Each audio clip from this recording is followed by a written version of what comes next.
Selamat sore. Mari kita membuka kitab suci dari kitab Roma. Pasal pertama kita membaca ayat pertama sampai ayat ke-7.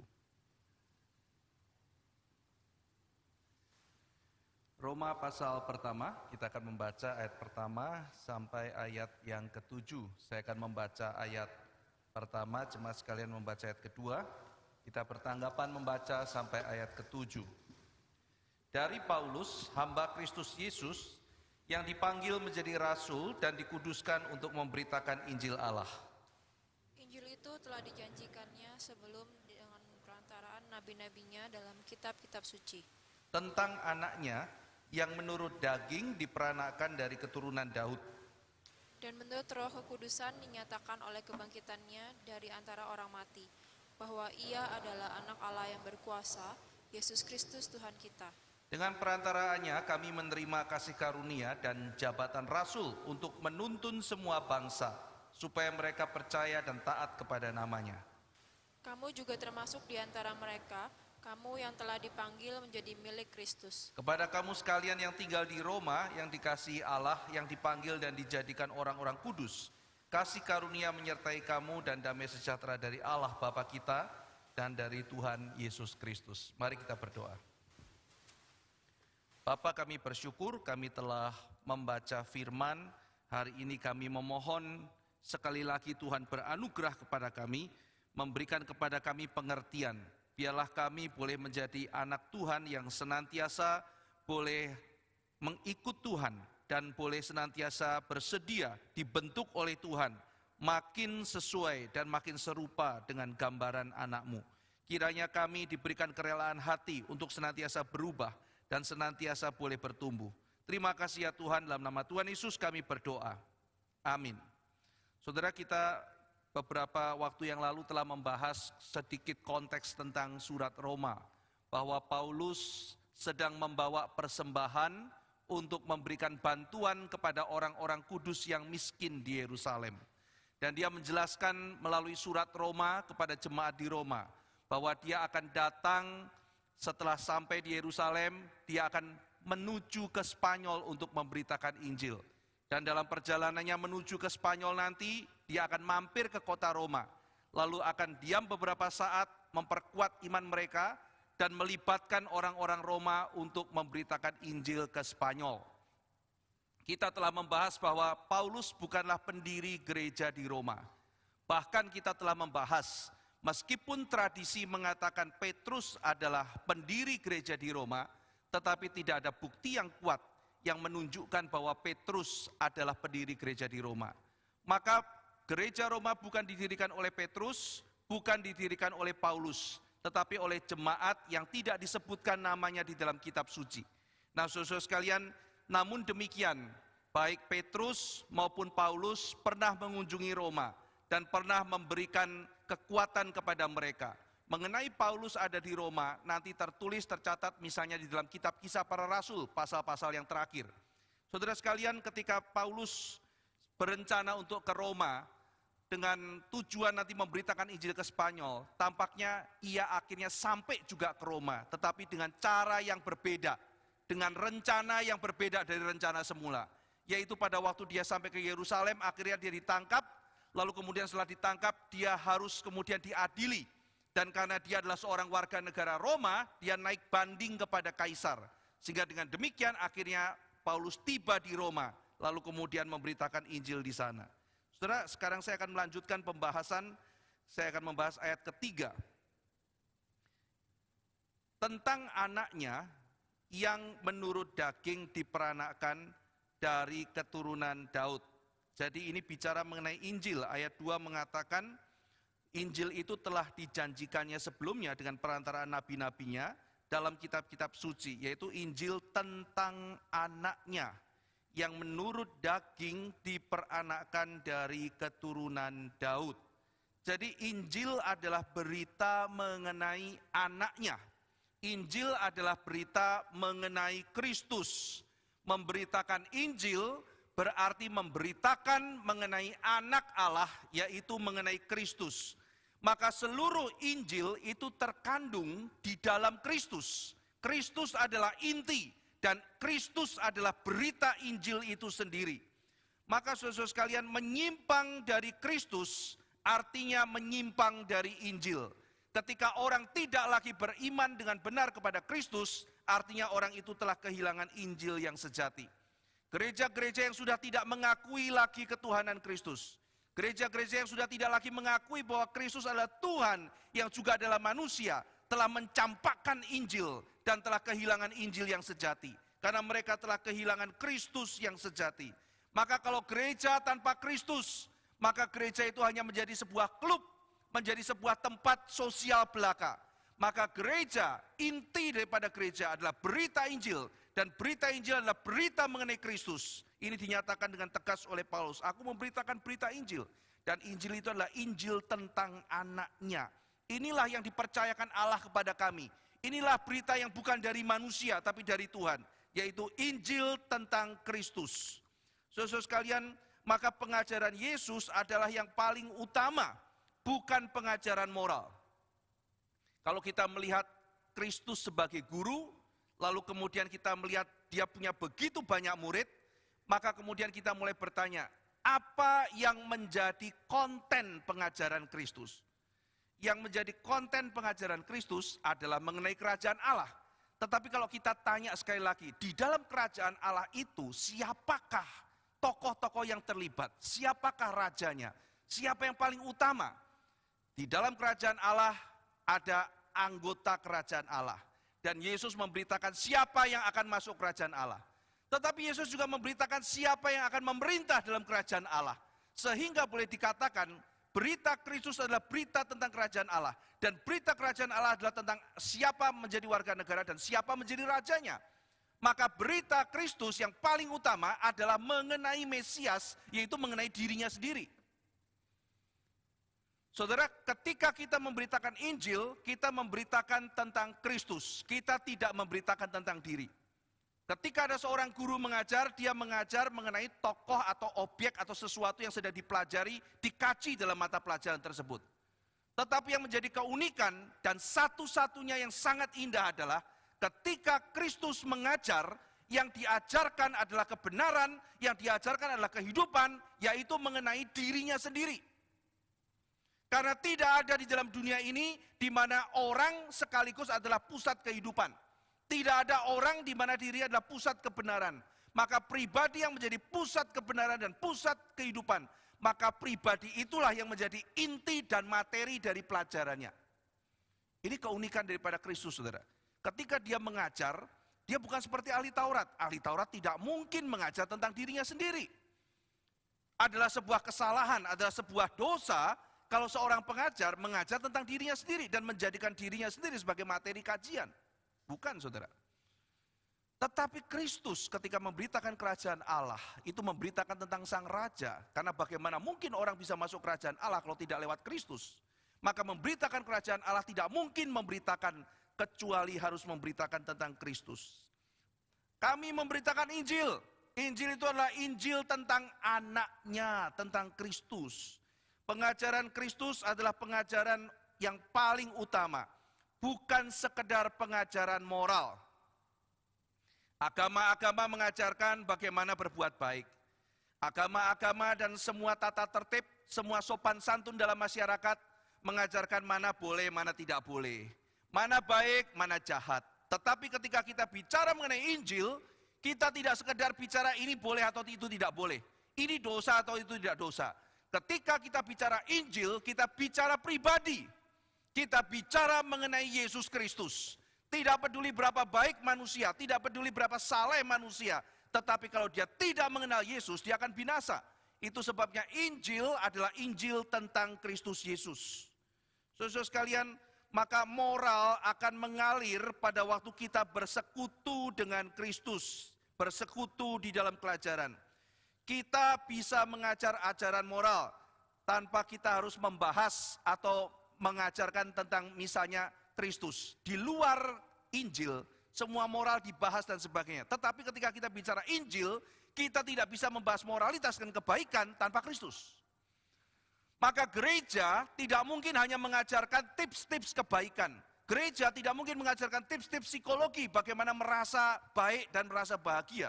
Gereja harus mengajarkan dan memperkenalkan jemaat mengenai siapa Kristus, apa yang dia kehendaki, bagaimana dia memerintah, bagaimana kita harus hidup sebagai warga negara kerajaannya.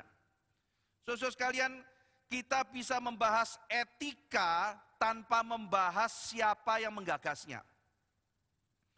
Saudara, pilih etika tertentu, oh etikanya ini, kita bahas teori etikanya. Tapi kita tidak usah bahas tokohnya. Tapi kita tidak mungkin bicara etika Kristen dengan Kristus dicoret dari dalamnya. Tidak mungkin saudara. Karena etika Kristen bermula dari relasi pribadi kita dengan Kristus. Itu yang memulai etika Kristen. Dan etika Kristen adalah etika relasi. Relasi kita dengan Kristus menjadi fondasi daripada etika kita. Karena bagi kekristenan, Kristus adalah inti. Bagi Injil yang sejati, Kristus, berita mengenai anaknya, itu adalah berita yang paling utama. Saudara sekalian, di dalam 2 Samuel pasal 7 ayat 12-13, Tuhan berjanji bahwa keturunan Daud itu akan ditetapkan Tuhan menjadi raja selama-lamanya. Akan menjadi pemerintah selama-lamanya. Saudara sekalian, inilah janji Tuhan kepada keturunan Daud tentang anaknya yang menurut daging diperanakkan dari keturunan Daud. Mesias, berita Mesias yang akan menjadi raja, yang muncul dari keturunan Daud. Nah, saudara sekalian, ketika Tuhan berjanji kepada Daud bahwa keturunannya akan turun-temurun menjadi raja, dan kerajaannya tidak akan pernah binasa sampai selama-lamanya, terus-menerus menjadi raja, itu janji Tuhan. Maka ketika orang Israel masuk dalam pembuangan, mereka semua syok, mereka semua goncang imannya. Saya pernah membahas sedikit bagian ini ketika membahas di dalam mengenai kasus eksposisi kejadian, mengenai kasus Esau dan Yakub. Di situ saya membahas Esau dan Yakub dari perspektif Roma, kitab Roma. Di situ saya menjelaskan pergumulan ketika orang-orang sedang dalam pembuangan. Dalam pembuangan mereka bertanya, apakah Tuhan itu betul-betul berkuasa? Apakah janji Tuhan betul-betul digenapi? Karena Tuhan janji sama Daud, semua keturunan Daud akan terus-menerus menjadi raja selama-lamanya. Kenapa kita sekarang dibuang? Kenapa tidak menjadi raja? Maka mereka mulai goncang. Tetapi saudara sekalian, raja yang dimaksud oleh Tuhan, raja yang akan memerintah sampai selama-lamanya, itu akan digenapi ketika Kristus Yesus lahir dalam dunia. Maka di situ penantian itu sampailah sudah. Aku memberitakan kepada kamu berita Injil. Injil itu dari Tuhan. Injil itu adalah Injil tentang anaknya. Yaitu siapa anak itu? Mesias yang dijanjikan. Keturunan dari Daud. Dia mempunyai kesinambungan dengan janji Tuhan dari perjanjian lama. Dia adalah keturunan Daud yang dijanjikan itu. Saudara sekalian, Mesias yang dijanjikan Tuhan adalah Mesias yang diberitakan oleh Paulus. Ayat 4. Dan menurut Roh Kekudusan, dinyatakan oleh kebangkitannya dari antara orang mati, bahwa ia adalah anak Allah yang berkuasa, Yesus Kristus Tuhan kita. Di ayat sebelumnya, Paulus berbicara mengenai kelahiran Kristus sebagai keturunan Daud. Lalu kemudian di sini dia berbicara mengenai kematiannya. Lalu kemudian dia bicara mengenai kebangkitannya di ayat 4. Lalu dia bicara mengenai tahta kekuasaannya. Maka kalau kita perhatikan saudara ya, Yesus yang adalah manusia, lahir keturunan Daud. Lalu Yesus yang mati, Yesus yang bangkit, Yesus yang akhirnya menjadi mulia. Saudara perhatikan apa yang tertulis dalam Roma pasal 1 ini. Ini seperti seolah-olah sebuah cikal bakal dari sebuah confession atau pengakuan iman. Saudara melihat ini adalah sebuah pengakuan iman mini. Injil yang kuberitakan, Injil tentang Kristus. Kristus itu yang dilahirkan, keturunan Daud. Lalu dia itu yang mati, dia yang bangkit, lalu dia yang bertahta. Saudara lihat ya, ini menjadi semacam sesuatu pengakuan iman yang kondens, yang begitu padat dan begitu ketat dan tepat, saudara.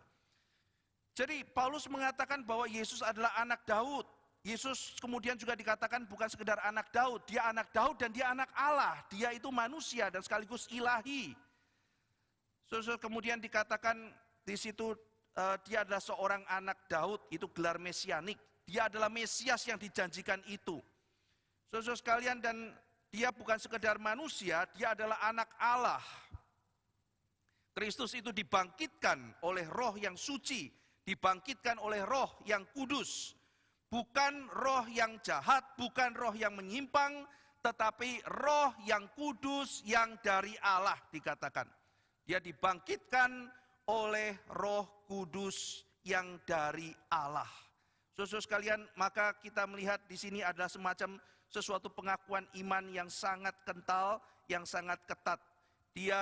Paulus menyatakan bahwa Kristus adalah Tuhan kita, anak Allah yang berkuasa, Tuhan kita. Jadi kita lihat saudara, tadi kita baca ayat 4, Ia adalah anak Allah yang berkuasa, Yesus Kristus Tuhan kita. Dalam ayat-ayat yang singkat, Paulus merumuskan pengakuan iman yang demikian ketat mengenai siapakah Kristus dan juga berita Injil yang kita terus pertahankan dari zaman ke zaman. Saudara sekalian, kalau kita melihat perdebatan mengenai siapakah sebetulnya yang dimaksud oleh Daud ketika berbicara mengenai anaknya. Misalnya kalau kita membaca Matius 22 ayat 41 sampai 45 ya. Jadi Yesus sedang berdebat dengan musuh-musuhnya mengenai siapakah anak Daud itu. Nah, jadi kalau keturunan Daud itu anaknya, ya Yesus bertanya, kalau keturunan Daud itu anaknya, bagaimana mungkin Daud menyebut keturunannya itu sebagai tuannya, sebagai Tuhan? Dan itu tidak bisa dijawab, saudara. Kerumitan di dalam kitab Mazmur itu tidak bisa dijawab oleh orang dalam Mazmur 110 itu ya. Itu nggak bisa dijawab oleh musuh-musuh Yesus. Dan bagaimana menjawab itu? Bagaimana mungkin Daud memanggil keturunannya sebagai Tuhan, sebagai Tuhannya? Ya jawabannya adalah karena keturunannya Daud itu adalah nantinya Yesus Kristus Sang Mesias itu. Sehingga Daud berseru kepada keturunannya, yaitu Tuhanku. Jadi Yesus Kristus adalah Mesias, keturunan Daud yang dijanjikan oleh Allah. Dia keturunan Daud, maksud Paulus apa? Apa maksud dia keturunan Daud? Dia Mesias. Seluruh orang Israel menantikan Mesias itu datang. Mesias kalau datang dia akan membawa kelepasan. Mesias kalau datang itu adalah utusan Tuhan yang akan memberikan kebebasan, memberikan kelepasan. Dan saudara-saudara sekalian, dan Mesias yang ditunggu-tunggu itu adalah Kristus. Saudara sekalian, lalu kemudian kita masuk ke ayat yang kelima. Dengan perantaraannya, melalui perantaraan Kristus, kami menerima kasih karunia dan jabatan rasul untuk menuntun semua bangsa. Jadi melalui perantaraan Kristus, Paulus menerima kasih karunia, sekaligus menerima tanggung jawab, yaitu otoritas atau jabatan rasul. Untuk apa dia menerima kasih karunia? Untuk apa dia menerima jabatan rasul? Untuk menuntun semua bangsa, bukan hanya satu bangsa, supaya mereka percaya dan taat kepada namanya. Saudara, kalau sudah menerima kasih karunia, saudara menerima otoritas untuk apa? Paulus jelas mengatakan, kami menerima kasih karunia, kami menerima jabatan untuk, saya punya jabatan tinggi, untuk apa? Saya punya karunia banyak, untuk apa? Saya punya kasih karunia, saya punya jabatan, untuk, kata Paulus, menuntun semua bangsa, supaya mereka percaya kepada Yesus, supaya mereka taat kepada namanya. Saya bacakan salah satu terjemahan bahasa Inggris, misalnya dari ESV, through whom we have received grace and apostleship to bring about the obedience of faith for the sake of his name among all the nation. Jadi kami melakukan semuanya itu for the sake of his name. Kami memberitakan Injil, menuntun semua bangsa for the sake of his name. Jadi dalam bagian ini Paulus mau mengatakan, saya melayani bukan karena kelebihan saya, bukan karena bakat saya. Saya bukan melayani karena saya punya pendidikan yang tinggi atau bakat yang besar. Tapi karena saya menerima kasih karunia. Karena kami menerima jabatan itu dari Kristus. Jadi saya melayani karena saya menerima kasih karunia. Anugerah itu harus dipertanggungjawabkan. Anugerah itu suatu hari harus kita pertanggungjawabkan di hadapan Tuhan yang memberikan kita anugerah. Pada waktu pengadilan terakhir nanti, ketika kita berhadapan dengan Tuhan, dan Tuhan bertanya, semua yang saya berikan talenta padamu, kau gunakan untuk apa? Saudara sekalian, disitulah kita dihakimi Tuhan, kita diadili oleh Tuhan. Bagi orang yang percaya bukan penghakiman untuk menerima murka Tuhan, tetapi tetap ada pertanggungjawaban. Kita harus mempertanggungjawabkan semua yang Tuhan beri. Dan saat itu kita mengatakan, Tuhan, aku pergunakan untuk ini dan untuk itu. Dan Paulus mengingatkan kita, saya melayani karena saya menerima kasih karunia. Saya menerima anugerah melalui Kristus Yesus. Saya menerima anugerah dan saya menerima jabatan. Jadi Paulus tidak pernah merasa bahwa dia punya jabatan karena dia layak. Dia punya jabatan karena dia ditunjuk oleh gereja. Dia ditunjuk oleh rasul. Dia sadar bahwa dia punya jabatan itu adalah karena ditunjuk oleh Tuhan sendiri. Saudara sekalian, alangkah indahnya kalau saudara menyadari Tuhan, saya ini punya jabatan di perusahaan tertentu. Saya percaya di dalam kedaulatanmu. Meskipun ini adalah karena bosku punya belas kasihan. Karena teman-temanku percaya padaku. Karena pilihan daripada semua orang dan sebagainya. Tapi saudara menyadari ada kedaulatan Tuhan di situ. Engkau memberikan anugerah. Engkau memberikan jabatan. Dan sekarang saya akan tanya kepadamu, untuk apa semua ini ya Tuhan? Apa yang harus kulakukan untuk memuliakan namamu? Saudara sekalian, ketika kita menerima anugerah, ketika kita menerima kasih sayang, ketika kita menerima jabatan, maka yang kita pertanyakan bukan bagaimana menghabiskan semuanya ini, bagaimana merasa senang, bagaimana menikmati, tapi kita mempertanyakan, Tuhan, bagaimana kami melayani Engkau dengan anugerah ini? Karena anugerah itu kita nikmati, tapi anugerah itu juga harus dipertanggungjawabkan. Aku menerima anugerah, aku menerima jabatan untuk, kata Paulus. Ada untuk. Dan demikian kita juga mempertanyakan, Tuhan, kenapa aku punya harta begini, kenapa aku punya fasilitas begini, punya jabatan begini, kenapa aku disayang sama pimpinanku, kenapa aku mempunyai kepercayaan dari teman-temanku. Untuk apa saudara? Ada sesuatu yang harus kita kerjakan. Ada sesuatu yang harus kita lakukan untuk kemuliaan nama Tuhan. Saudara jangan pernah lupa itu. Mungkin saudara punya jabatan, ingatlah di kantor saudara banyak orang mungkin belum kenal Tuhan Yesus. Saudara mungkin mengingat di situ ada persekutuan kantorkah, ada orang-orang yang perlu digembalakan-kah, ada begitu banyak orang yang mungkin perlu disentuh oleh kemuliaan Tuhan. Untuk itulah mungkin saudara ditempatkan. Pada waktu Esther punya jabatan yang sangat tinggi. Tetapi kemudian pada waktu itu orang-orang Israel dalam bahaya. Mordekai mencari cara mendatangi dia. Lalu mengatakan, Esther, minta tolong sama suamimu raja. Tolong supaya kami jangan dibunuh oleh Haman yang jahat itu. Lalu Esther mengatakan, bagaimana mungkin saya bisa ketemu raja? Saya itu adalah seorang biasa sekarang, bukan lagi kesayangan mungkin. Mungkin sudah begitu banyak perempuan di sekitar dia. Saya kalau menghadap raja, kalau misalnya tidak ada undangan dari raja, maka saya bisa dibunuh. Lalu Mordekai mengatakan, Esther, jangan kamu kira kamu sekarang tidak mau memanfaatkan semua yang Tuhan beri itu untuk melayani Tuhan. Esther, kalau kamu tidak mau memakai kemampuanmu untuk melayani Tuhan, maka jangan kira engkau juga akan selamat, engkau juga akan diburu sampai ke istana. Dan Tuhan akan pakai orang lain. Saudara masih ingat Pak Tong selalu mengatakan, mari kita melayani dengan semangat, no one comes to help, no one comes to contribute, everybody comes to learn and to serve. Waktu kita merasa, oh Tuhan saya sungguh berjasa, sungguh sangat dibutuhkan. Kadang-kadang ada orang yang merasa kalau begitu saya keluar saja atau saya mogok, biar hancur itu pelayanan. Saudara kalau Tuhan sudah marah, seperti kata Mordekai, Esther kamu ratu, mungkin untuk inilah, mungkin untuk saat inilah engkau ditunjuk Tuhan jadi ratu. Wah saudara, for this moment, untuk saat inilah, mungkin untuk ini Esther, mungkin untuk ini. Kamu perjalanan panjang jadi ratu, untuk ini mungkin. Dan kalau kamu gak mau, Tuhan akan pakai orang lain. Saudara waktu saya baca ayat itu ya, waduh saya pikir, mau ngomong apa ya? Kita selalu akan, kita gak boleh bilang, saudara, Tuhan kalau gak ada aku, ini bisa gawat gereja. Kalau tidak ada aku, bisa gawat kantorku. Kalau tidak ada aku, bisa begini. Saudara, kalau Tuhan marah sama kita, seperti perkataan Mordekai, kamu tuh dikasih semuanya ini, itu untuk saat ini. Memang saat ini mungkin kamu perlu, tapi kamu tahu nggak, di belakang semua itu Tuhan sudah siapkan kamu untuk saat ini. Dan kalau kamu tidak mau, Tuhan pakai orang lain. Dan Esther menyadari kalimat itu, dia menyimpan dalam hati.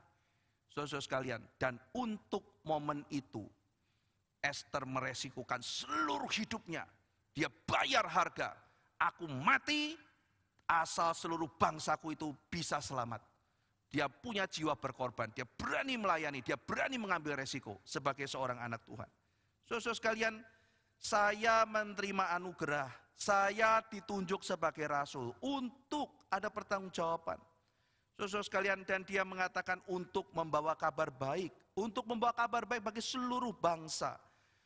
Jadi kabar baik yang diterima oleh Paulus ini akan dia berikan bukan hanya untuk orang Yahudi, tapi Injil itu adalah untuk semua bangsa. Maka saudara, nanti kita akan lihat dalam pasal-pasal selanjutnya, dijelaskan mengapa seluruh bangsa harus dengar Injil.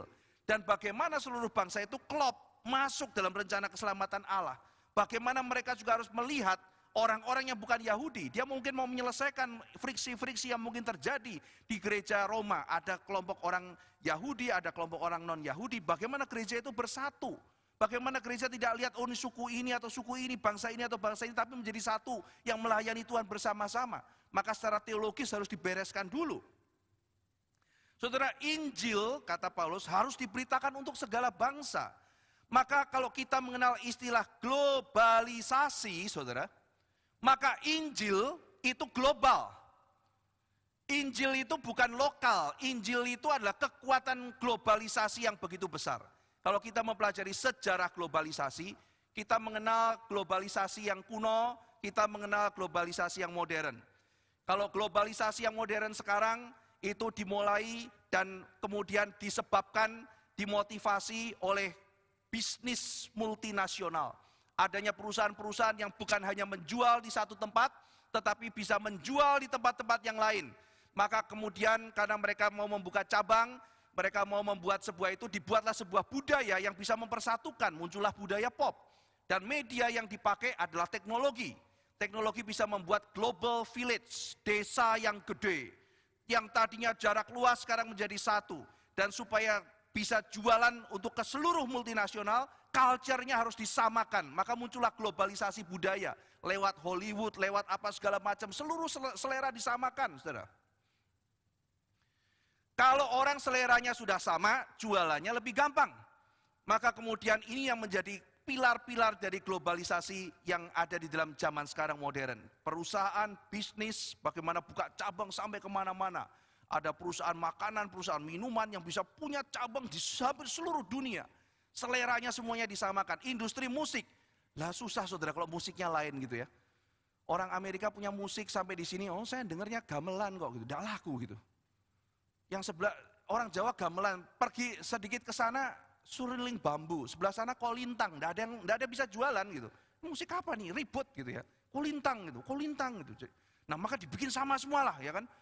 Muncul namanya gerakan pop culture, semuanya sama. Jualan misalnya kisah, cerita, semuanya jadi satu, seleranya disamakan. Nah jadi saudara-saudara sekalian, itu adalah globalisasi di zaman sekarang. Itu yang membuat banyak sekali ketakutan kan.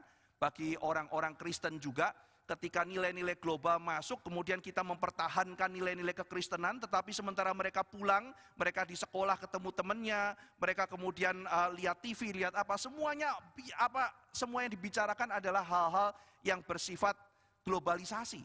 Nilai-nilai global, bukan nilai-nilai Kristen. Sehingga orang Kristen harus bentur nilai dengan mereka. Waktu kemarin 3 hari ya kita retret, bicara banyak mengenai cara berpikir. Tadi sebelum pulang kan ada satu rekan yang ngobrol ke saya, Ko Ivan ini ya, kita bicara mengenai culture pemuritan. Saya membedakan pemuritan Kristen dengan teori coaching, saudara. Pemuritan Kristen bukan sekedar coaching. Kalau coaching itu kan mementingkan relasi, ya bagaimana kamu bisa apa di coaching, terus relasi itu penting. Tetapi kalau pemuritan Kristen, Yesus mengatakan, ajarlah mereka melakukan segala sesuatu yang kuperintahkan kepadamu. Coaching tidak cukup, saudara. Harus ada konten. Coaching, motivasi itu penting, relasi itu penting. Tapi kalau nggak ada konten, nggak ada isi, gimana mereka tahu apa yang Tuhan kehendaki? Yesus mengajarkan, ajarlah mereka melakukan apa yang aku ajarkan kepadamu. Supaya mereka bisa melakukan. Lah kalau mereka tidak tahu gimana? Maka coaching tidak boleh berhenti pada relasi.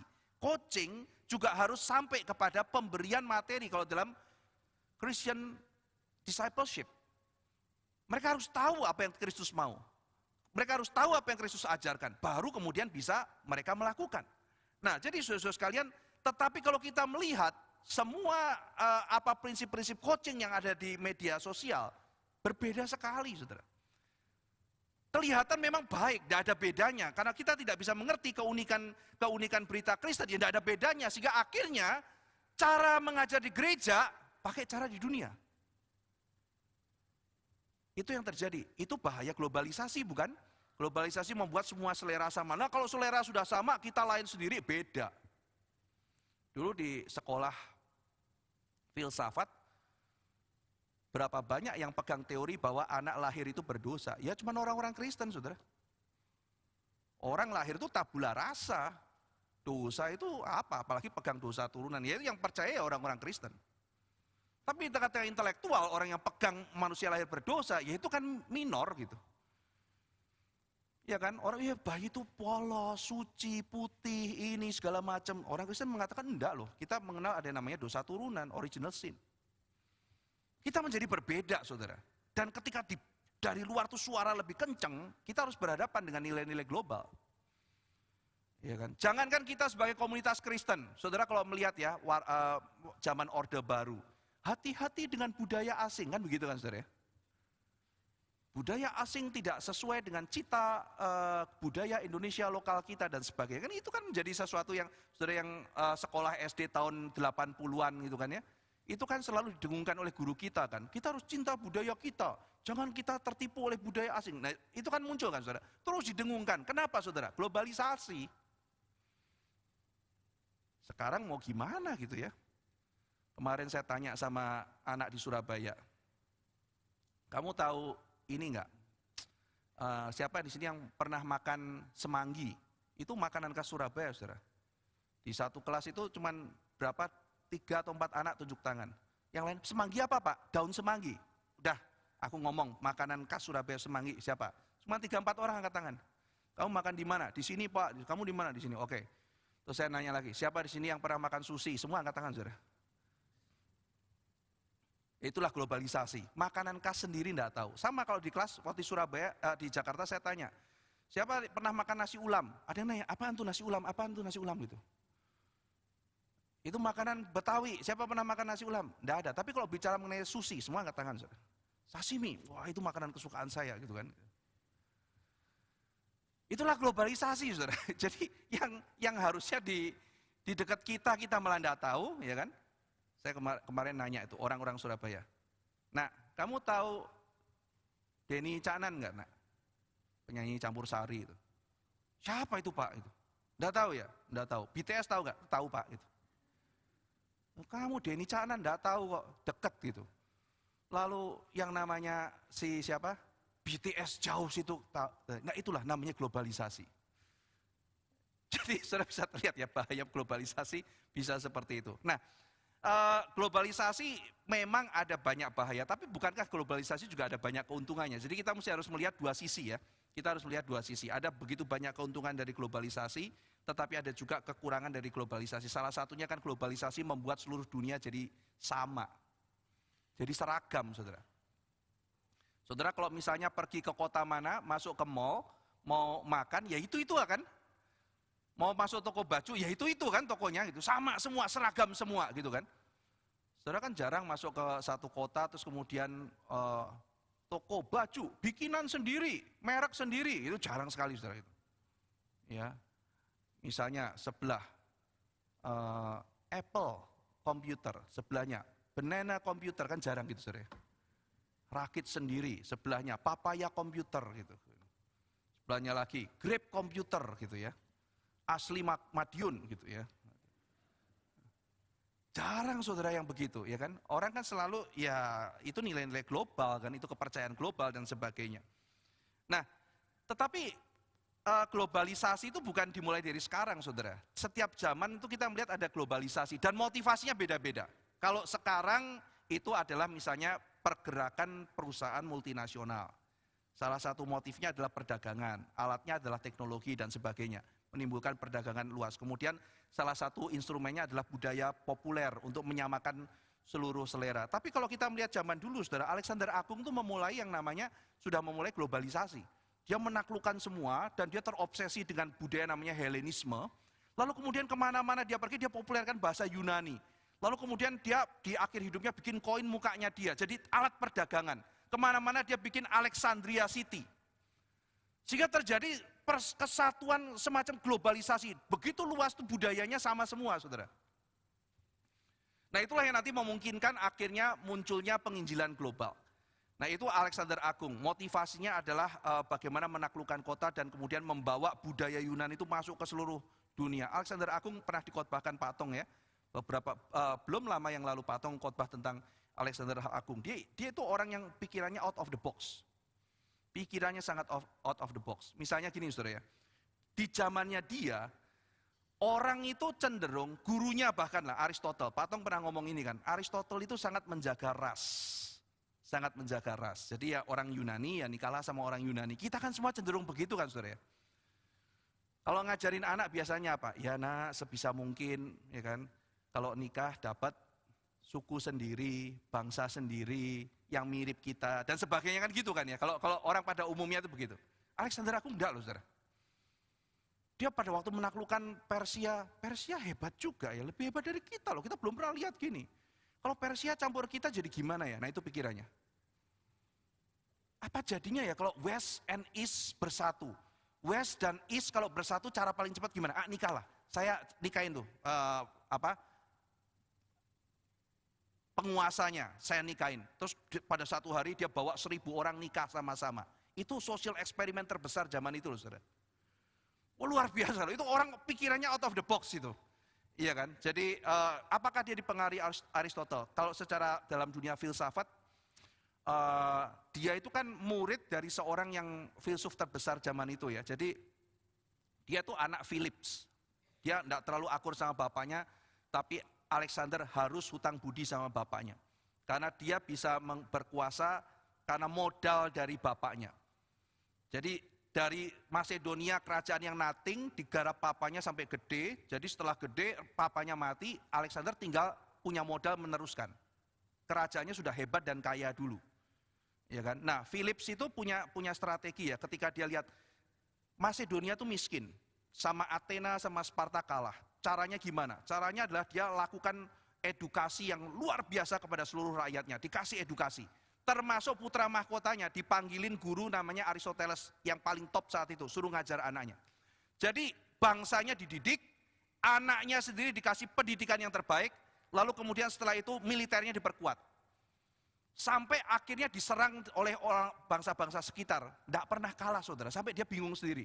Ternyata aku oke juga ya gitu. Dia sendiri baru pede gitu, karena di bangsa kecil nggak dianggap apa tuh, nggak intelek, nggak kuat. Ternyata dia menang. Akhirnya dia jajal ngelawan Athena, dia jajal lawan Sparta, menang saudara. Dia taklukkan semua. Nah Philip sudah punya konsep. Saya nggak mau kita polis-polis, saya mau kita jadi satu Yunani yang besar. Nah dia udah punya pola pikiran itu. Saya manusia universal. Nanti diteruskan oleh Alexander. Kita bikin seluruh dunia jadi satu. Itu menjadi konsep globalisasi di zaman Alexander the Great. Ya. Nah, jadi si Philip udah punya prinsip ya. Nanti saya akan dandanin pendidikan, saya akan dandanin militer. Begitu Alexander berkuasa, dia sudah menikmati kejayaan, dihormati, lalu kemudian dia bawa 30.000 tentara melintas untuk melaksanakan misi dari papanya yang belum selesai, menaklukkan Persia. Dan dia pakai satu strategi perang yang namanya phalanx, yang ditemukan dan sudah dilatih oleh papanya. Di situ militer modern, bagaimana militer diterapkan dengan disiplin, lalu dengan metode yang namanya phalanx, dengan tombak yang panjangnya 5 meter, lalu kemudian ada 5 baris ke depan, lalu ada yang mengarah ke atas dan sebagainya, seperti kayak tank berjalan, saudara. Tank dengan duri yang berjalan. Itu menjadi salah satu strategi yang membuatkan yang sangat efektif, bagaimana dengan orang yang sangat sedikit menaklukkan bangsa-bangsa yang banyak. Dan Alexander salah satu quote yang terkenal mengatakan, saya tidak pernah takut ada sekelompok macan, sekelompok singa dipimpin oleh jenderal seekor domba. Kalau jenderalnya domba, meskipun anak buahnya semua singa akan jadi kayak domba. Saya lebih takut sekawanan domba, tapi jenderalnya singa. Karena nanti domba-domba itu akan jadi seperti singa. Itu quote yang terkenal salah satu dari Alexander the Great. Maka dia melihat kenapa ada begitu banyak tentara. Misalnya kayak Persia, punya The Immortal. Saudara belajar sejarah tahu lah itu ya, pasukan-pasukan legendaris yang sangat terkenal, sangat kuat. Kenapa bisa kalah sama dia? Jenderalnya kurang kuat. Nah, jadi saudara sekalian, itu adalah globalisasi yang ada. Tetapi setelah Alexander the Agung, ada kalimat yang mencetuskan globalisasi, yaitu Injil, saudara. Pergilah, kata Kristus, jadikanlah semua bangsa muridku, baptiskanlah mereka. Jadi saudara, Injil itu adalah perintah global. Kita tidak boleh takut globalisasi. Yang harus kita lakukan justru adalah melakukan globalisasi. Dipersatukan, diikat oleh apa? Oleh jualan? Bukan. Oleh kebudayaan yang hebat? Bukan. Yang kita harus lakukan adalah dipersatukan untuk taat pada kehendak Kristus. Itu globalisasi Kristen. Globalisasi biasanya adalah, oh ya, begitu globalisasi muncul, kebudayaan mati. Karena globalisasi cenderung melakukan etnosida. Kalau genosida kan pemusnahan genos. Etnosida, pemusnahan etnis. Jadi semua ciri-ciri, semua kebudayaan dihancurkan. Sehingga orang, ya itu tadi, taunya yang jauh-jauh, tapi kebudayaan sendiri dimatikan. Bahkan tidak bisa ngomong lagi pakai bahasa setempat. Saudara, tapi sebetulnya Injil itu tidak anti kepada kebudayaan setempat. Injil yang sejati seharusnya menjadi pendorong orang mereservasi kebudayaan setempat. Injil memang melawan kebudayaan-kebudayaan yang bertentangan dengan iman Kristen, yang bertentangan dengan kebenaran, yang bertentangan dengan moralitas. Tetapi kebudayaan yang indah perlu dilestarikan. Nah, saudara sekalian, itulah globalisasi. Injil adalah berita global. Injil menghilangkan batasan-batasan. Paulus mengatakan nantinya, tidak ada laki-laki dan perempuan, tidak ada budak, tidak ada orang merdeka, tidak ada yang namanya orang yang Yahudi atau orang Yunani. Saudara sekalian, ini bukan berarti, saya sudah jelaskan di waktu yang lalu, bukan berarti tidak ada yang namanya jenis kelamin. Tidak ada laki-laki, tidak ada perempuan. Oh, itu kan Alkitab mengatakan saya boleh pilih. Saudara tahu ya, ada teori yang mengatakan kita itu, seks itu fakta, gender itu budaya. Kita tidak menerima hal itu ya saudara. Kita percaya bahwa seks dan gender itu lahir bersama-sama. Ya, jadi maksudnya begini saudara, seks secara saya mempunyai organ seksual misalnya sebagai laki-laki. Tapi sebagai gender, laki-laki atau perempuan, saya berhak memilih karena gender itu bentukan budaya. Maka gender itu netral sebetulnya, tergantung saya mau pilih sebagai apa. Ya, nah saudara sekalian, tetapi ayat ini bukan mengatakan tidak adanya gender, tidak ada laki-laki, tidak ada perempuan. Tetapi yang dimaksud ketika Paulus mengatakan tidak ada laki-laki, tidak ada perempuan adalah bahwa perbedaan laki-laki dan perempuan itu justru, karena ini beda, tidak menghilangkan kesatuan, unity in Christ. Meskipun kita beda, kita bisa bersekutu. Meskipun kita beda, kita bisa kerjasama. Tidak ada budak, tidak ada orang merdeka. Bukan berarti artinya tidak ada status sosial. Faktanya ada kok saudara. Faktanya ada. Tetapi status sosial tidak boleh menghilangkan kesatuan di antara kita. Saling mengasihi, melayani bersama-sama. Tidak ada Yahudi, tidak ada Yunani. Oh berarti tidak ada bangsa, semua bangsa sama saja. Enggak. Semua bangsa berbeda dan kita menghargai keunikan setiap bangsa. Kita belajar dari masing-masing bangsa. Tetapi perbedaan-perbedaan itu tidak boleh menghilangkan kesatuan di antara kita. Nah saudara sekalian, maka Injil itu mempersatukan Injil menjadi kekuatan global menyatukan dan menghancurkan tembok-tembok penghalang. Maka saudara, gereja harus menjadi kesaksian. Ketika gereja itu multi etnis, itu kesaksian yang indah.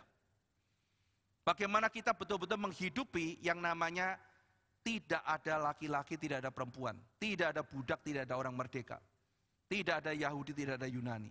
Ya, semua sekat-sekat itu dihilangkan. Perbedaan, ya, sekat tidak. Perbedaan bukan sekat, perbedaan justru diikat, dipersatukan di dalam Kristus. Yang disekat oleh manusia, disatukan oleh Kristus. Saudara sekalian, mari kita wujudkan itu di dalam kehidupan kita bergereja. Maka rasisme, lalu kemudian prejudis tentang bangsa, tentang ras, tentang gender, itu adalah hal-hal yang harus kita buang dari kehidupan kita bergereja. Kita harus belajar meskipun ada perbedaan dan keunikan dari masing-masing kita. Tidak boleh menghalangi kesatuan kita di dalam Kristus. Saudara sekalian, maka Injil itu membebaskan. Injil bukan membuat manusia hidup dalam keliaran. Tidak ada ini, tidak ada itu. Tetapi justru Injil membuat kita hidup sepadan dengan Kristus. Saudara sekalian, lalu kemudian berikutnya, apa yang menjadi goal penginjilan? Apakah saya memberitakan Injil untuk memenuhi gereja? Paulus mengatakan bukan. Apakah saya memberitakan Injil untuk misalnya menunjukkan bahwa saya ini punya bakat? Bukan juga. Apakah saya memberitakan Injil untuk menghilangkan guilty feeling saya? Karena pendeta terus khotbah beritakan Injil dan saya belum, maka saya memberitakan Injil supaya saya ada perasaan tidak guilty lagi? Paulus mengatakan bahwa saya membawa orang taat kepada Kristus for the sake of His name. Untuk namanya. Supaya namanya dimuliakan. Sudah itu, saudara, for the sake of His name. Dalam terjemahan ESV tadi saya bacakan ya. For the sake of His name. Jadi penginjilan itu adalah untuk kemuliaan nama Tuhan. Saya waktu dulu kuliah pernah dikasih bukunya, salah satu buku bacaan itu ya. Dari R.B. Kuiper. Ya, dosen kasih R.B. Kuiper. Evangelism for the glory of God gitu ya. Itu judulnya dari apa? Sudah langsung kelihatan. Penginjilan itu dia jelasin, penginjilan bukan untuk ini, penginjilan bukan untuk nambah orang. Inti yang paling mendalam, nanti banyak orang apa sedikit orang, ada banyak orang dimenangkan atau tidak. Penginjilan itu motivasi utamanya bukan nambah orang di gereja. Motivasi utama itu adalah taat dan memuliakan nama Tuhan. Jadi saudara, orang bertobat itu bonus. Gereja menjadi penuh itu bonus. Orang-orang mendapat berkat itu bonus. Tetapi nomor satu, motivasi paling utama, for the sake of His name. Kita memberitakan Injil. Penginjilan itu membawa orang percaya kepada Tuhan. Penginjilan membawa orang taat pada Kristus. Tapi jangan lupa goal ultimatnya untuk nama Tuhan. Evangelism for the glory of God. Untuk kemuliaan Allah. Injil itu untuk memuliakan Allah. Pemberitaan Injil itu untuk kemuliaan Allah. Maka pelayanan penginjilan tidak boleh jatuh pada pemenuhan personal kebutuhan kita. Seperti kita butuh diakui, kita melayani. Kita butuh relasi, kita melayani. Kita butuh kenyamanan, kita melayani. Yang namanya pengakuan, relasi, kenyamanan itu nanti bonus, saudara. Ketika saudara taat melayani Tuhan, bonus Tuhan kasih kok. Orang yang rajin melayani orang lain, tidak mungkin dia tidak diakui oleh Tuhan. Orang yang dengan sungguh-sungguh melayani, tidak mungkin dia tidak dipertemukan mendapat relasi dari Tuhan. Orang yang melayani sungguh-sungguh, tidak mungkin jiwanya nggak nyaman. Tetapi kalau orang cari, itu yang salah. Sama dengan gini loh saudara. Saudara datang ke gereja niat cuma mau cari jodoh, tok gitu ya. Dengan saudara melayani terus tiba-tiba ketemu jodoh, itu kan dua hal yang berbeda. Sama lu dapat jodoh, iya sama. Motivasinya beda gitu. Yang satu melayani, ketika melayani dapat cocok, menikah. Yang satu dari pertama datang ngincar-ngincar. Oke, enggak ada gereja sebelah gitu ya. Ini lagi. Meskipun saudara, salah satu orang yang melakukan hal itu namanya adalah Agustinus. Ketika dia pergi ke Kartago, hal pertama yang dia lakukan pergi ke gereja. Wah mungkin mamanya seneng ya, wah anakku nih ya. Orang nggak benar, hal pertama yang dilakukan pergi ke gereja. Tanya kenapa? Karena di gereja lah saya bisa mendapatkan wanita baik-baik. Gitu. Dia cari ini saudara, cari pacar gitu. Dia carinya di gereja gitu. Ya, jadi Agustinus niat sekali kalau sudah baca biografinya ya, maka dia pergi untuk cari ke gereja. Nah, jadi kita melayani for the sake of his name. Makanya Paulus bagian yang betul-betul sangat mengesankan saya ketika membaca Kisah Rasul adalah kalimat ekspektasi dia dalam pelayanan. Orang yang sudah ekspektasi kayak begini tidak takut pelayanan apapun. Aku tahu dari kota ke kota penjara dan sengsara menanti aku. Sudah, itu ekspektasinya dia. Orang kalau udah ekspektasi dibeginikan saudara, tiba-tiba disambut dikasih roti, waduh ya senang. Wah, apa kamu cuma dikasih roti murahan kayak begitu? Ya karena ekspektasinya penjara dan sengsara, dikasih roti ya dia senang. Karena dia tidak pernah ekspektasi dielu-elukan dan sebagainya. Enggak, Paulus mengatakan penjara dan sengsara menanti aku dari kota ke kota. Coba saudara kontraskan dengan semangat orang mau melayani di zaman ini. Saya kok melayani di tempat ini, honor saya berapa ya? Jaminan saya apa ya? Ini aduh, jadi saya kalau kita lihat ya orang zaman ini gitu ya melayani, atau kita melayani bukan yang sebagai full timer lah, saudara. Ini saya nanti di sini di bagian apa ya? Enak apa tidak ya? Jabatan saya apa ya? Saya nggak mau melayani yang disuruh-suruh loh. Saya ini bos gitu, nggak mau disuruh-suruh gitu. Apakah saya akan dipuji, dihargai? Apakah saya akan diterima dan sebagainya? Saudara, ada saatnya kita melayani dan kita merasa nyaman. Ya welcome, enggak apa-apa. Melayani kan enggak harus, wah saya sengsara, saya berarti sudah benar. Enggak tentu harus begitu juga, saudara. Ada saatnya waktu kita melayani kita senang, bidangnya menyenangkan, orang-orangnya menyenangkan.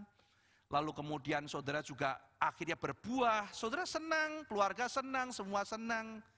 Puji Tuhan, saudara.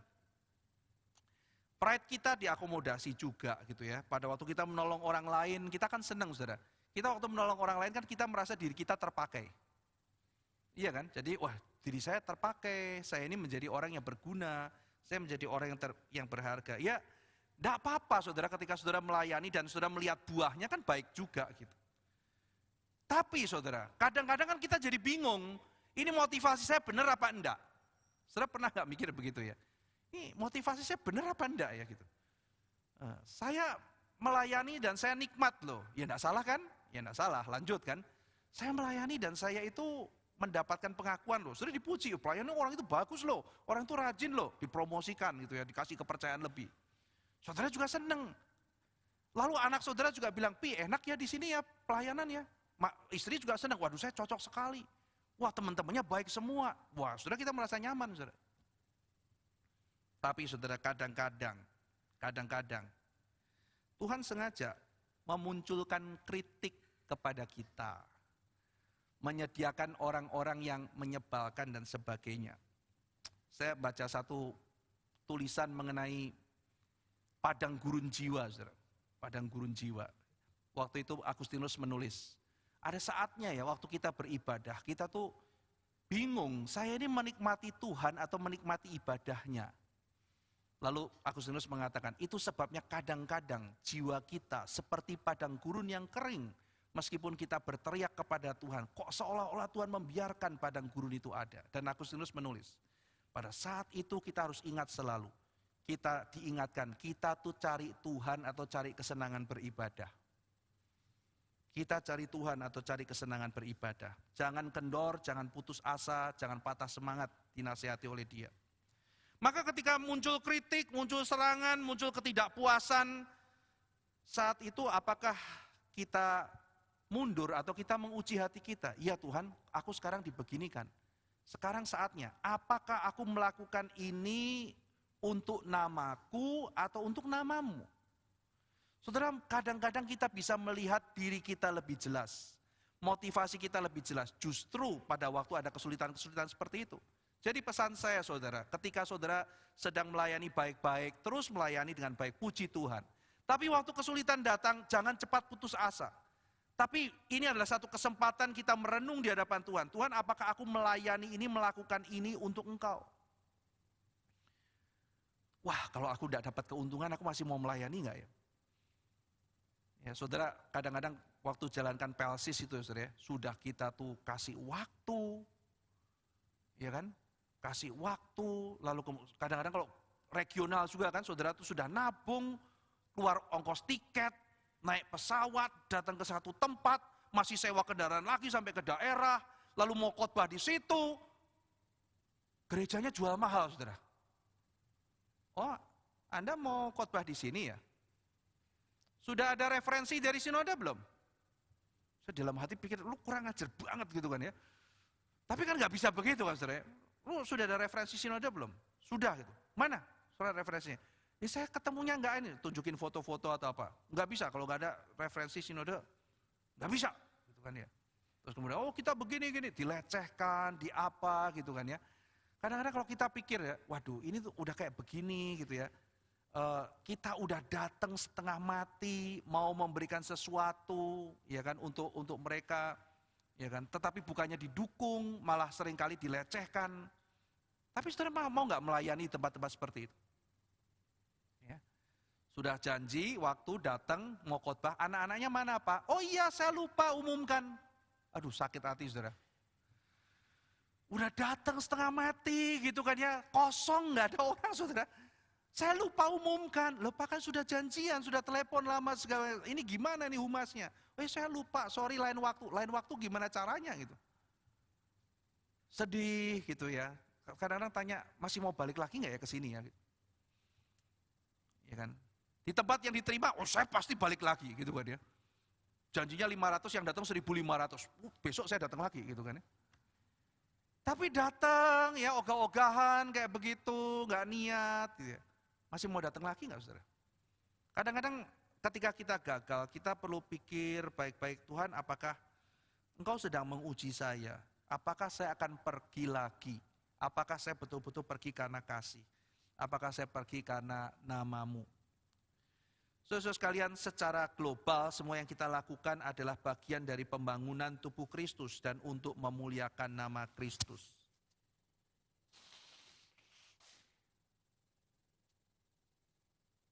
Tuhan sendiri berjanji saudara, bahwa dia akan mengirim api untuk menguji apa yang kita bangun. Kita membangun di atas emas atau di atas jerami, itu akan terlihat saudara, akan dibakar dengan api. Pelayanan kita itu pelayanan yang sejati atau cuma pelayanan yang hura-hura menyenangkan orang dan sebagainya, pelayanan dengan hati atau pelayanan karena apa, itu semuanya akan diuji oleh api saudara. Maka berbahagialah orang yang setia, tidak kompromi dengan apa yang Tuhan berikan. Meskipun kelihatan sulit, tetap setia melayani dengan baik. Ketika saudara melayani di sekolah minggu, di OSG, dimanapun juga, itu adalah bagian dari pembangunan tubuh Kristus. Dan itu adalah untuk nama Tuhan, for the sake of His name, bukan nama kita. Ya. Kalau melayani sudah baik, sudah sungguh-sungguh, maka kita akan diuji. Tuhan akan izinkan motifmu diragukan, dipertanyakan. Saudara, kalau kita lihat pelayanan Paulus, aduh kurang diuji apa saudara? Fisik, mental semuanya diuji. Orang bikin gereja setengah mati sampai dipecutin, difitnah, dibilang bikin gereja untuk cari keuntungan. Kalau Paulus saja dibegitukan apalagi kita saudara, siapa kita gitu. Iya kan, nanti suatu hari, orang itu tuh cari muka aja tuh Pak Ivan, gini gitu. Siap-siap hati aja sudah digituin. Kok ada orang begitu ya, Paulus saja dibegitukan saudara. Paulus dibilang apa? Dia bilang, tidak perlu orang bertobat tuh karena sunat, itu harus sunat, kitab Galatia. Dibilang apa? Mempermudah jalan supaya orang banyak, supaya populer, supaya cepat-cepat banyak orang, maka tidak usah sunat, hilangkan adat istiadat. Dia tidak lepas dari teologi yang benar, justru harus begitu gitu. Tapi dia dianggap apa? Oh dia mau cari masa, dia mau besar sendiri dan sebagainya. Dikritik habis-habisan. Saudara kalau membaca Korintus, saudara bisa menemukan kritikan yang pedas terhadap Paulus. Paulus itu pengecut, beraninya dari jauh. Kalau dari jauh aja keluar suratnya galak, begitu datang melempem gitu. Digituin saudara. Terus Paulus bilang, ya sudah, nanti kamu, karena saya kan melempem, tapi jangan sampai aku datang menunjukkan keberanianku dari dekat. Mending aku melempem aja dari jauh. Tapi kalau kamu tidak bertobat, aku datang pakai cambuk. Ya, jadi kita melihat saudara, dari segala segi dia dikritik. Dan kemudian dicari kelemahannya, diekspos, dipertanyakan. Pernah bahasa ini enggak ya? Bisa berbahasa lain atau berbahasa lidah enggak ya? Dipertanyakan saudara. Dia kualifikasinya apa ya menjadi rasul ya? Itu saudara bisa membaca Korintus. Jadi sebaik apapun yang kau lakukan, kelemahanmu akan diizinkan, diekspos, karaktermu akan digunjingkan, apalagi kita juga melayani Tuhan berhadapan dengan iblis ya. Tetapi saudara, semuanya itu akan dipakai oleh Tuhan untuk membuat kita introspeksi diri dan lebih bertekun di dalam pelayanan. Jangan takut saudara, jangan putus asa, itu adalah jalan biasa. Dan kalau tadi Paulus dikritik segala aspeknya, Yesus juga saudara. Yohanes makan, kata Yesus, kamu bilang dia kerasukan. Yohanes tidak makan, kamu bilang kerasukan setan. Anak manusia makan minum, kamu bilang pelahap dan pemabok. Iya kan? Jadi Yesus makan salah. Yohanes nggak makan salah juga. Jadi nggak ada yang benar saudara. Jadi kalau saudara pikir, wah saya ini mau piara jenggot gitu. Dibilang kayak narapidana, cukur jenggot, gak ada wibawa, waduh salah juga gitu. Pakai kumis aja nanggung gitu kan. Jadi mau apapun, aduh salah semuanya. Ya udahlah, saya mau ini deh, mau pakai kendaraan. Saudara pakai mobil, dibilang tidak punya hati. Jemaat banyak yang naik kendaraan umum, dia pakai mobil, oke, naik sepeda motor gitu ya. Sok miskin supaya disumbang jemaat, memalukan, ya. Apapun salah, saudara, apapun salah gitu kan ya. Jadi kalau kita melihat, saudara, saya melayani kok apapun dipermasalahkan, ini dipermasalahkan, itu bermasalahkan. Saudara, jangankan saudara, Tuhan Yesus dibegitukan, Paulus dibegitukan. Tapi mari kita melihat kalau memang kita salah ya kita bertobat toh. Apa yang bisa kita perbaiki, kita perbaiki. Tapi kalau kita sudah perbaiki diri dan sebagainya, tapi memang itu adalah suara-suara yang menguji kita, mari kita jadikan saudara, hal-hal seperti itu bukan melemahkan kita, tapi menguji kita. Kalau saya bisa terus, saya bisa melakukan, artinya for the sake of your name God, bukan for the sake of my name. Karena kalau for the sake of my name, aku udah gak mau, nama aku jelek. Tapi ini for the sake of your name, maka saya lakukan. Penginjilan untuk nama Tuhan. Ayat 6, kamu juga termasuk di antara mereka. Kamu yang telah dipanggil menjadi milik Kristus. Wah saudara, Injil itu akhirnya masuk ke dalam hati, membuat kita menjadi milik Kristus. Alangkah indahnya saudara, mereka yang menjadi orang-orang yang dipanggil oleh berita Injil. Karena kita dimiliki oleh Kristus. Wah saudara, kalau ketemu pasangan gitu ya, lagi orang pacaran, terus ada lagu dulu. Rambut hitam punya siapa dek, gitu kan ya. Rambut hitam abang yang punya, gitu ya. Kan ada lagu kayak begitu saudara. Jadi lagu itu menunjukkan saya ini punya siapa, saya punya siapa. Tapi saudara, Alkitab mengatakan kita milik Kristus karena Injil. Jadi kita itu tidak pernah sendirian, kita tidak pernah dibuang, kita itu dicintai, dan kita menjadi milik Kristus. Dan kita memberitakan Injil supaya orang lain juga menjadi milik Kristus. Ayat 7, kepada kamu sekalian yang tinggal di Roma, yang dikasihi Allah, yang dipanggil dan dijadikan orang kudus. Kasih karunia menyertai kamu, damai sejahtera dari Allah Bapa kita, dan dari Tuhan Yesus Kristus. Melalui Injil kita menjadi yang dimiliki Tuhan, yang dikasihi Allah. Dunia mungkin membenci kita, dunia memusuhi kita, tapi kenapa kita tidak takut? Kenapa kita tidak putus asa? Kenapa kita tidak menyerah? Karena meskipun dunia membenci kita seperti kata Kristus, kita dicintai oleh Kristus. Waktu kita dianiaya, ditolak, dihina, kita diingatkan bahwa kita dikasihi oleh Allah. Bahkan nanti dalam pasal selanjutnya, Paulus mengatakan, tidak ada satupun, bahkan di langit, di bumi, malaikat atau siapapun, yang bisa memisahkan kita dari kasih Kristus.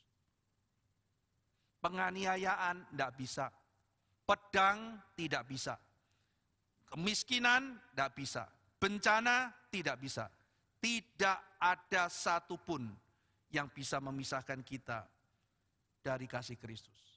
Injil itu mengubah kita jadi kudus. Injil mengubah kita menjadi kudus.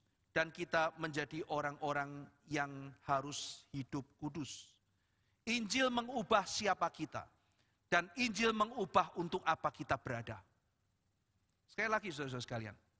Injil mengubah siapa kita. Oh, saya tadinya orang berdosa, saya sekarang menjadi milik Allah. Dan Injil mengubah untuk apa saya berada. Oh, saya berada untuk diri saya. Sekarang saya berada untuk melayani Tuhan. Injil mengubah saya, mengubah saudara. Injil mengubah kita. Siapa kita diubah oleh Injil. Untuk apa kita ada juga diubah oleh Injil. Mari saudara sekalian kita menghidupi berita yang disampaikan oleh Rasul Paulus dalam kitab Roma. Injil Kristus Yesus. Injil yang sudah dipercayakan, Injil yang mengubah, yang menjadikan kita milik Kristus, yang membuat kita hidup untuk nama Dia, bukan untuk nama kita sendiri. Mari kita yang sudah diubah identitasnya, juga diubah untuk apa kita berada dalam dunia. Mari kita berdoa. Kami bersyukur untuk Injil yang terus akan diberitakan untuk memuliakan nama-Mu ya Tuhan. Untuk Injil yang demikian indah, untuk Injil yang mengubah manusia, yang menjadikan manusia menjadi kekasih Kristus, yang menjadikan manusia menjadi dikasihi oleh Allah. Itu sebabnya Paulus merelakan seluruh hidupnya, bahkan rela menderita untuk memberitakan berita yang penuh dengan sukacita itu. Tolong kami ya Tuhan, mengerti Injil, menghidupi Injil, dan memberitakan Injil. Dan kami melakukannya bukan untuk nama kami, melainkan untuk nama Tuhan. Terima kasih Tuhan, dalam nama Tuhan Yesus kami berdoa. Amin.